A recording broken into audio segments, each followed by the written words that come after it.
You might not like to hear what I'm about to say, but the climate change crisis is a ticking clock and it's reaching its countdown.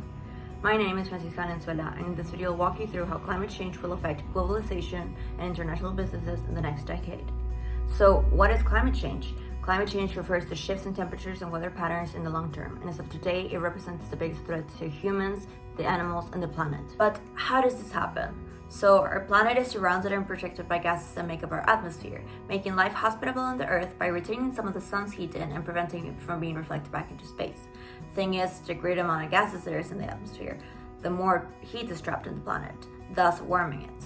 This is the same effect as glass in a greenhouse, and this is what has caused our planet to warm up too much. Since human activity has continued to intensify through industrialization, deforestation, and transport usage, such as other polluting activities, so has the emission of these gases, especially of CO2 and methane, which are two of the most contaminating gases, to the point where there's too much heat trapped in the atmosphere, raising the temperature of the Earth and creating an imbalance in the ecosystem. The reason why climate change has become such a threat, even when this is a natural process of the Earth, is because it has developed faster than ever in the history of the world in the last decades, and this is due to human activity. And with this, we have and we will continue to experience droughts, heavy flooding, food scarcity, water scarcity, extinction of species, and for example, food scarcity and water scarcity will lead to malnutrition of populations, especially to those in emerging economies, which have been affected the most because they have the least resources to deal with these crises. And with this, we will also see massive migration from countries that are most affected to those that are least affected, and this will change the way that we know globalization and international businesses. There's no denying that globalization has provided ceaseless development and improvements to humans. We can say that now we have everything from anywhere in the world at arm's reach. Just one click away and we can get everything from information to products. We are more interconnected than ever, but what's been the cost of this?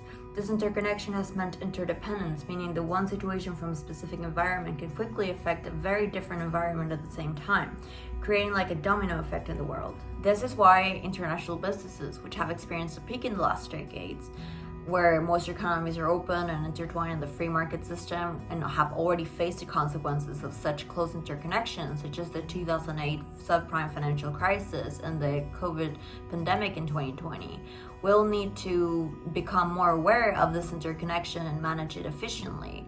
And they will need to change their ways towards a more circular economy focus, prioritizing their impact in the communities where they're based and reducing their greenhouse footprint. We will see companies evolving to more sustainable strategy, which will affect the way that international businesses operate.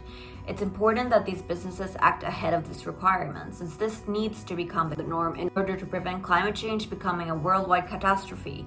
We are running out of time. Businesses that don't fit the new cultural standard will be left behind, and this is when two of the most important elements come in handy: collaboration and innovation.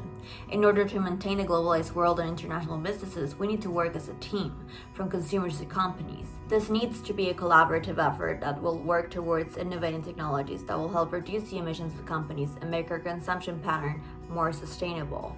This is a great opportunity for technological advances and researchers to develop projects that can make our life quality better and won't harm the ecosystem in the long term. We'll only be able to reduce the impact of climate change and achieve a better world by social unity and commitment from citizens to countries and governments to manage the poor environmental policies made in the past. But we are in a critical moment of history, and we need to take action before we reach a no-return point, which so far would be within the next decade. I know that this information can be overwhelming, but the reality is that this is the situation we're in right now, and we need to take it as seriously as it is. But these are no reasons for us to give up. Now more than ever, we need to join forces and work towards reducing climate change so we can actually achieve a better world.